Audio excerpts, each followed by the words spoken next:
Hello, my wonderful viewers, and welcome to another episode of Betty Adams Overanalyzes. Today, we're taking another look at Lost in Space.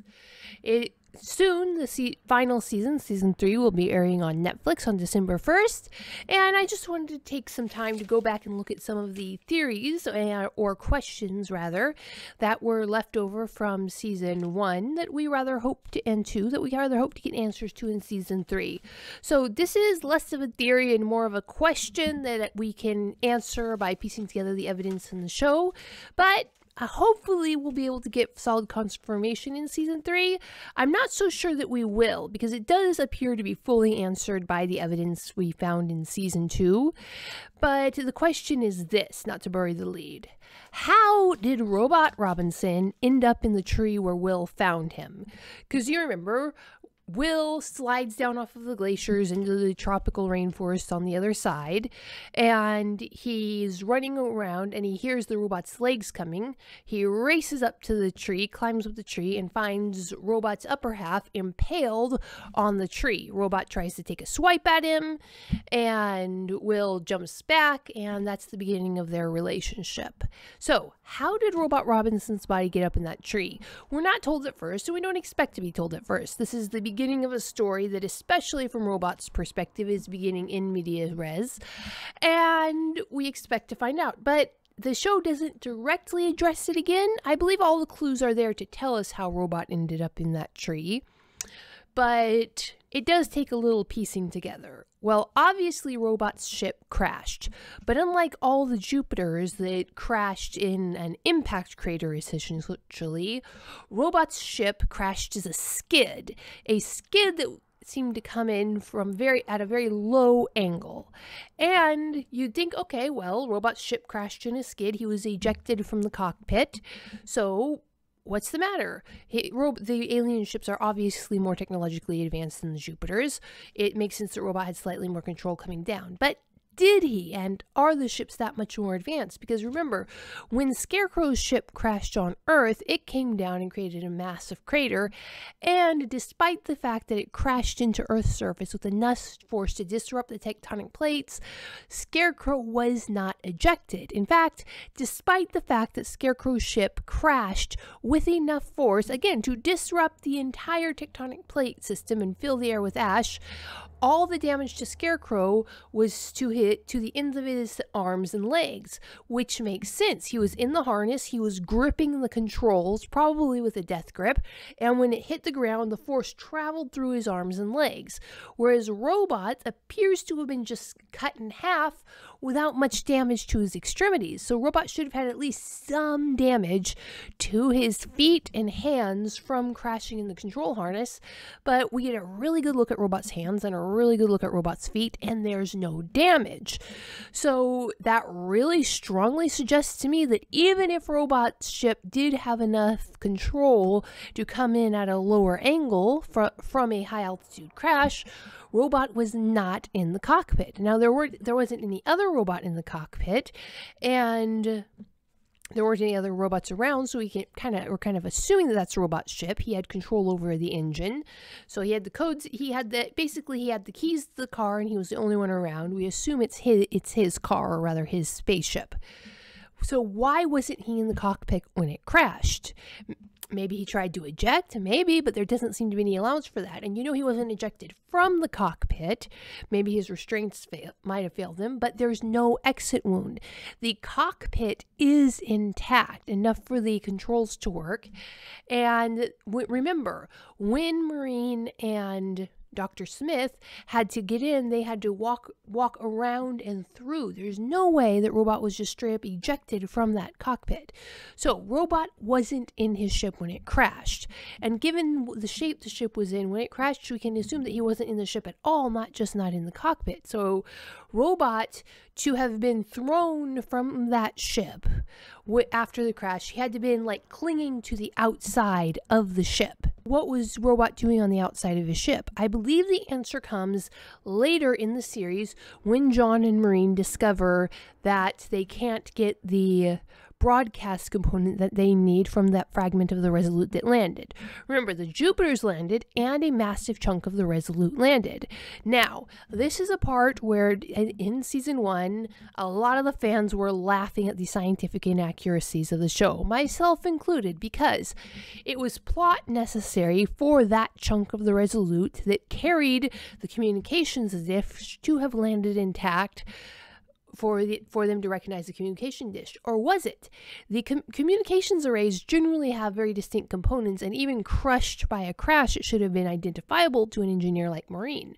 But no, instead of being crushed and crashed like a structure of that size with rooms and interiors, they don't have much crushing resistance strength. If you drop it, it should have just crumpled like a tin can, but it was still intact enough that even the ceramic mugs were unbroken.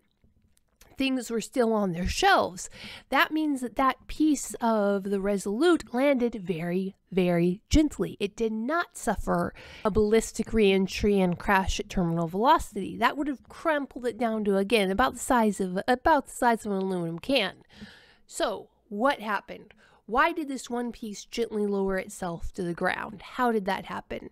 And why was the dish, instead of being wrenched off and torn off, why was it neatly cut off? Because remember, there was the lattice work of struts that held the Resolute's communication dish to the side of that component of the Resolute. So, how did that component of the Resolute get off the Resolute and onto the nameless planet? And what does this have to do with where Robot Robinson ended up? Well, it turns out it's all connected. You see, the first rule of a military attack is to cut communications. You don't want your victims to be able to call for help.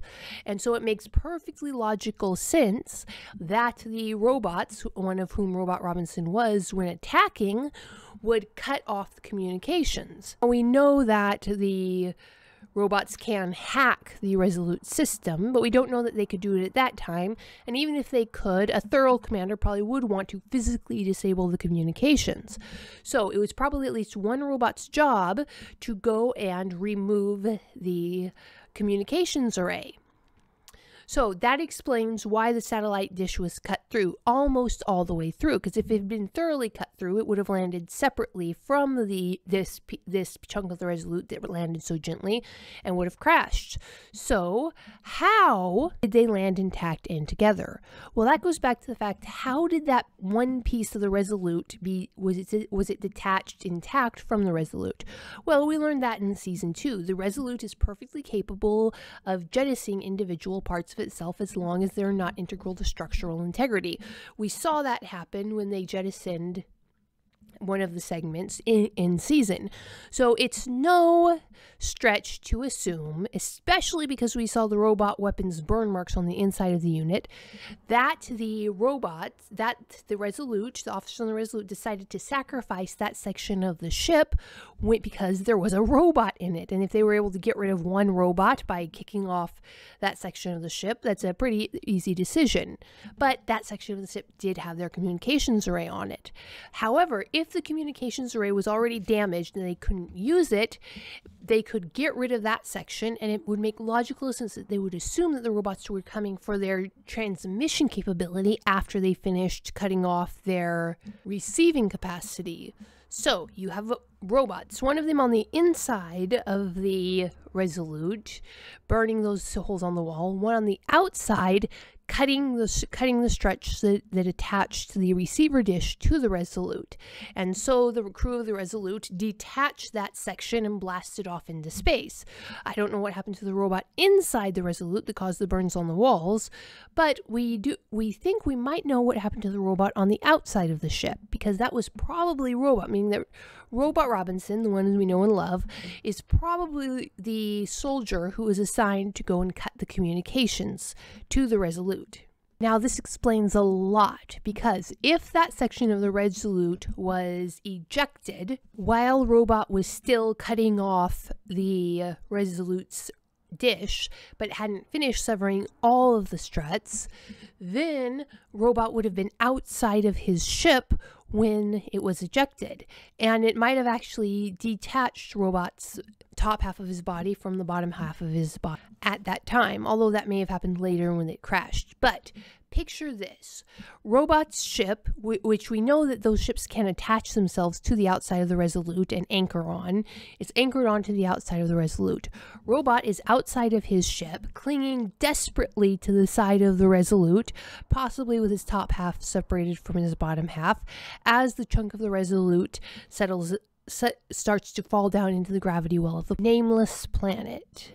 Now, we know that the robot's ships have a certain amount of Wi-Fi or programmed orders. So Robot radios to his ship to keep the chunk of the Resolute from burning up, and Robot's ship, anchored on to the chunk of the Resolute, gently lowers it to the ground, probably having to fight pretty hard because it's holding a chunk of mass that's larger than it.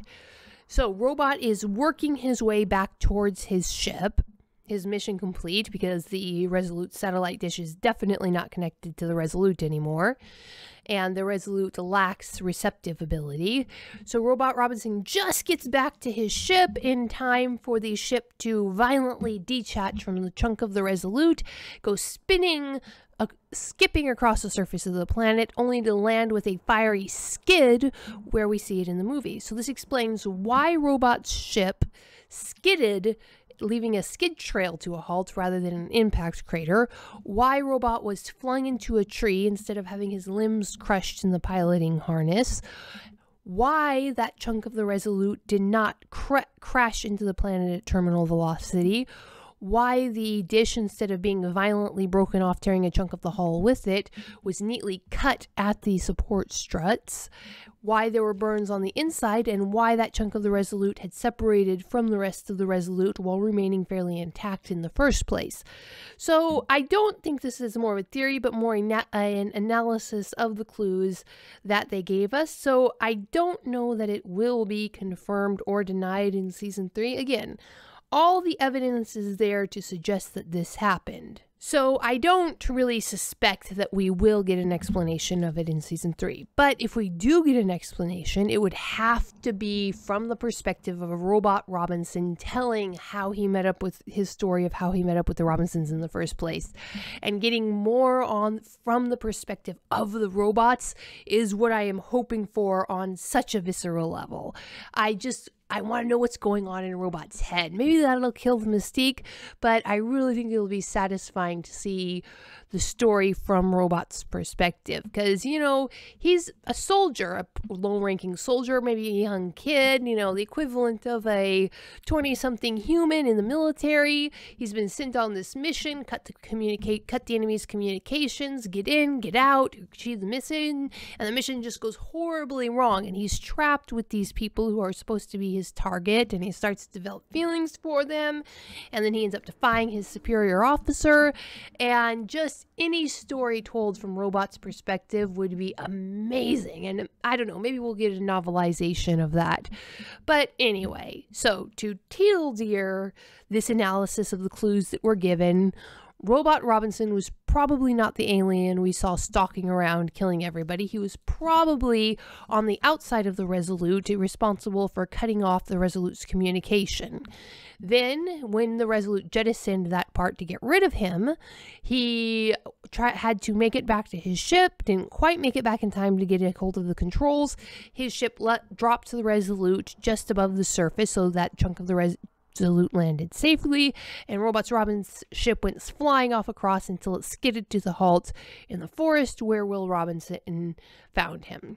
So that's my theory. If you'd like more thought processes like this, go check out my book, Humans Are Weird, We Took a Vote, and Humans Are Weird, I Have the Data, available on Amazon, or you can get an author-signed copy from me by emailing my website.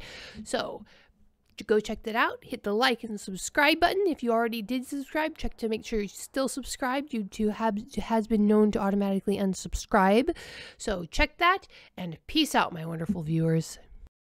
Humans Are Weird, We Took a Vote, and Humans Are Weird, I Have the Data. 2 books in a series of human absurdity. Go check out these short story collections What will our little green friends think of us when we finally do make it to space? Find out the answer in 2 books of human absurdity. Humans Are Weird, We Took a Vote, and Humans Are Weird, I Have the Data. Available on Amazon, Barnes & Noble, Kobo, and Google Play.